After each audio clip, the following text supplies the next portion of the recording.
तो नमस्कार दोस्तों, स्पाइन चिलिंग एंटरटेनमेंट की इस नई वीडियो में मैं यानी मिस्टर एस आप सभी का फिर से स्वागत करता हूँ। तो दोस्तों, आज जो मैं आपको कहानी सुनाने जा रहा हूँ वो एक सुनसान रास्ते की है जो कि एक बहुत ही भयानक जंगल के बीच से होकर गुजरता है। एक गांव था करालीपुर, जिसके पास में एक ऐसा जंगल था जिसे लोग मौत का दरवाज़ा कहते थे। ये जंगल रात के समय जैसे किसी दुष्ट आत्मा की जागीर बन जाता था। इस जंगल के बीच से गुजरने वाला एक पुराना रास्ता था जो गांव को दूसरी बस्ती से जोड़ता था, लेकिन इस रास्ते को पार करना मौत को गले लगाने जैसा था। गांव के कहना था कि ये रास्ता एक नरभक्षी तांत्रिक आत्मा का बसेरा है। तांत्रिक काल भैरव, जो अपनी तंत्र मंत्र शक्तियों के लिए मशहूर था, अब एक भूखी आत्मा बनकर यहाँ भटक रहा था। सैकड़ों साल पहले काल भैरव इस जंगल में अपनी तंत्र साधना करता था। उसकी साधना का उद्देश्य अमृतत्व पाना था। उसने कई मासूम लोगों की बलि दी, बच्चों का अपहरण किया और उनकी आत्माओं को कैद कर लिया। कहते हैं कि उसकी शक्ति इतनी बढ़ गई थी कि वह किसी भी इंसान की आत्मा को निगल कर अपनी ऊर्जा बढ़ा सकता था। लेकिन जब उसने अत्याचार हद से ज़्यादा बढ़ गए, गांव वालों ने मिलकर उसे मारने की योजना बनाई। उन्होंने उसे एक रात पकड़ा और उसे ज़िंदा जलाकर उसी रास्ते के किनारे दफना दिया। मरने से पहले उसने चीखते हुए श्राप दिया कि जो कोई भी इस रास्ते पर कदम रखेगा वह मेरे भोजन के रूप में मरेगा। मैं उसकी आत्मा को चीरकर अपने अंदर संभाल लूँगा। उसके बाद से इस रास्ते पर कई लोग गायब हो चुके हैं और जो वापस लौटे वे पागल हो चुके थे, जिनकी आंखें सफ़ेद और होठ सूख चुके थे। रमेश गांव का एक युवक था जो अपने साहस और घमंड के लिए जाना जाता था। उसने इन कहानियों को महज डर फैलाने वाला अफसाना मान लिया। गांव वालों ने उसे कई बार चेतावनी दी, लेकिन उसने सबकी बात को नज़रअंदाज कर दिया और उसने ऐलान किया कि मैं इस रास्ते से आधी रात को जाऊंगा और सबको साबित कर दूंगा कि ये सब मन घड़त बातें हैं। तो रात का समय था। चांद की हल्की रोशनी जंगल पर पड़ रही थी। रमेश ने अपनी साइकिल को लेकर जंगल के रास्ते जाना चाहा। चारों तरफ घना अंधेरा था और पेड़ों की परछाइयाँ ज़मीन पर डरावने आकार बना रही थी। हवा में अजीब सी ठंडक थी जो उसकी रीढ़ तक में चुभ रही थी। कुछ ही दूर चलने पर उसकी साइकिल की चेन अचानक टूट गई। उसने रुककर उसे ठीक करने की कोशिश की। तभी उसे झाड़ियों में से किसी हल्के हंसने की आवाज़ सुनाई दी। वो पलट कर देखने लगा, लेकिन वहाँ पर कोई नहीं था।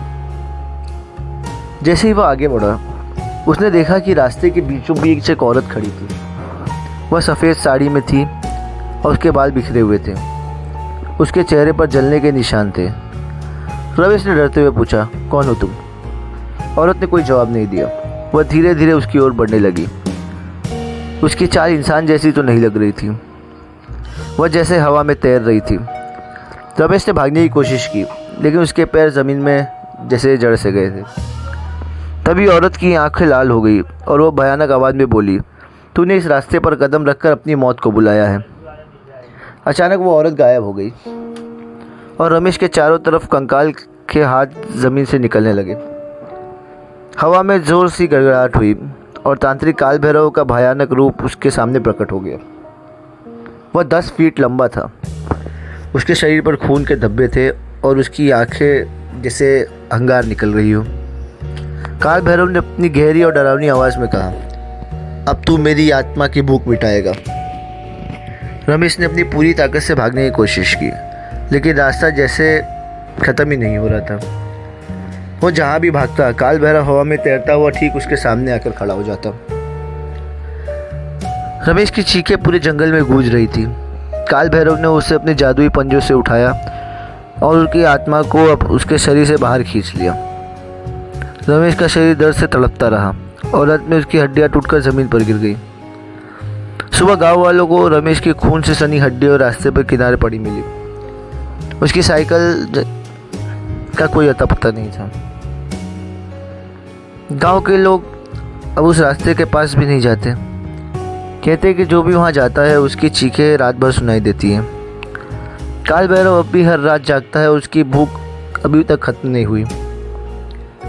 रमेश की मौत के बाद गांव में दहशत फैल गई। लोग दिन के समय भी उस जंगल की ओर जाने कतराने लगे। लेकिन कुछ लड़के जिन्हें रोमांच की तलाश थी, और एक कहानी को जो अफवाह मानते थे वो गांव में आए। गांव के पास एक शहर से 4 दोस्त जिनका नाम आदित्य, करण, स्नेहा और पूजा एक दिन गांव आए। उन्होंने जंगल की भूतिया कहानियों के बारे में सुना था और वो उसके ऊपर हंसते थे। हंसते हंसते उन्होंने कहा, भला ऐसा कैसे हो सकता है, ये तो बस डराने के लिए बनाई गई कहानियाँ हैं।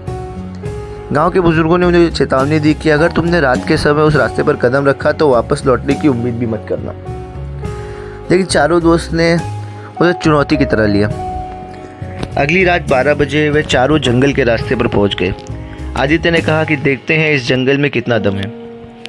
जैसे ही उन्होंने जंगल में कदम रखा, हवा अचानक ठंडी और भारी हो गई।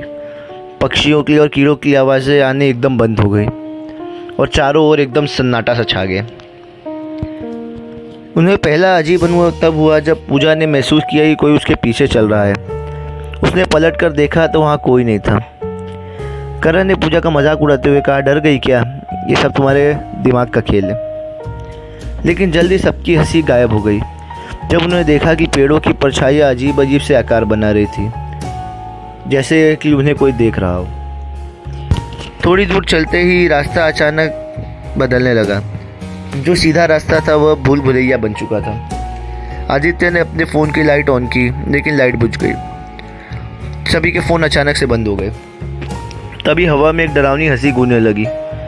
यह वही हंसी थी जिसे रमेश ने सुना था। आवाज़ इतनी गहरी थी कि चारों के रोंगटे खड़े हो गए। स्नेहा ने चिल्लाकर कहा, हमें यहाँ से वापस जाना होगा।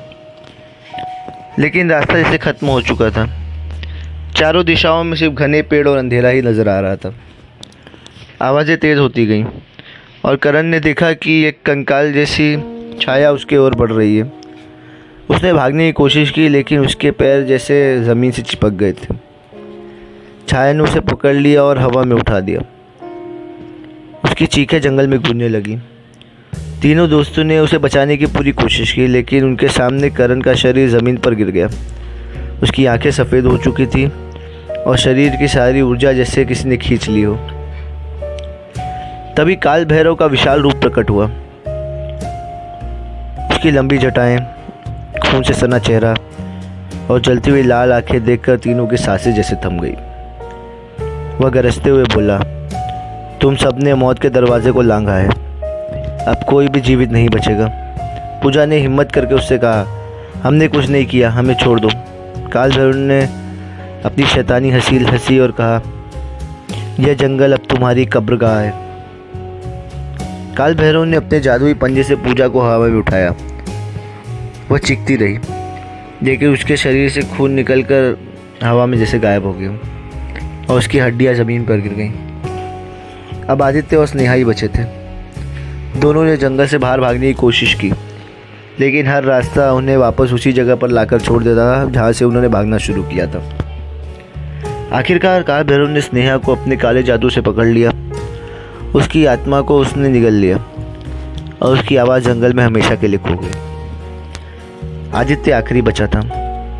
उसने जंगल के बाहर निकलने की हर कोशिश की, लेकिन सुबह तक उसकी लाश गांव के बाहर मिली। उसकी आंखें सफ़ेद थीं और शरीर जख्मों से भरा हुआ था। उस दिन के बाद गांव ने अपने इलाके को सील कर दिया। मौत का दरवाज़ा अब भी हर रात नरबख्शी तांत्रिक के आतंक का घर बन चुका है। लोग कहते हैं कि जो भी उस रास्ते के पास से गुजरता है उसे चीखों और हंसी की आवाज़ें सुनाई देती हैं और हम अमावस्या की रात काल भैरव नई आत्माओं की तलाश में रहता है। तो कैसी लगी दोस्तों आपको हमारी ये कहानी? क्या आप भी उस खौफनाक रास्ते से जाने की हिम्मत करेंगे? अगर हाँ तो कमेंट में बताइए।